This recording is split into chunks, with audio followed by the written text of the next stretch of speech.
இறைத்தூதர் சொன்னார்கள், இந்த பூமியில் நாம் பிரச்சனைகளை சுமந்து வாழ்ந்து கொண்டிருக்கிறோம். இந்த பிரச்சனை நீங்குவதற்கும் நமக்கும் உள்ள இடைவெளி எவ்வளவு தெரியுமா? இந்த நெற்றிக்கும் இந்த பூமிக்கும் இடையில் தான்.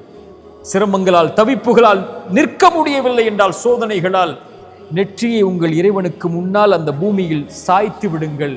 இறைத்தூதர் சொன்னார்கள், ஒரு இறைவனுக்கு ஒரு அடியான் நெருக்கமாக இருக்கக்கூடிய நிலை, சிறந்தாழ்த்தி அவனை வணங்கக்கூடிய இந்த நிலை.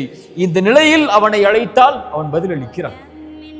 லா தஹ்சன் யா அஹி, லா தஹ்சன் யா உஃப்தி, நோயா லா தஹ்சன், கடனா லா தஹ்சன், உயிரிழப்புகளா லா தஹ்சன், அல்லது உறவுகளுடைய பிரிவா லா தஹ்சன், கடனா நஷ்டமா, வியாபாரத்தில் செல்வத்தில் சோதனையா, செல்வ இழப்புகளா, வசதியில் சோதனையா, அல்லது குடும்ப உறவுகளால் சோதனையா, உலகமே உங்களை கைவிடுகிறதா, லா தஹ்சன்.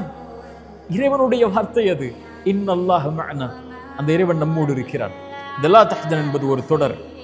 இது கவலைகளால் சிரமங்களால் சிக்கி தவிக்கக்கூடிய மனிதர்களுக்கு இறைமறையும் இறைத்தூதரும் சொல்லக்கூடிய வழிமுறைகள் அதிலிருந்து வெளியேறுவதற்கு தொடர்ச்சியாக பயணியுங்கள். அல்லாஹ் நம்முடைய சிரமங்களை நீக்கட்டும். அகூலு கௌலி ஹாதா அஸ்தக்ஃபிருல்லாஹ்.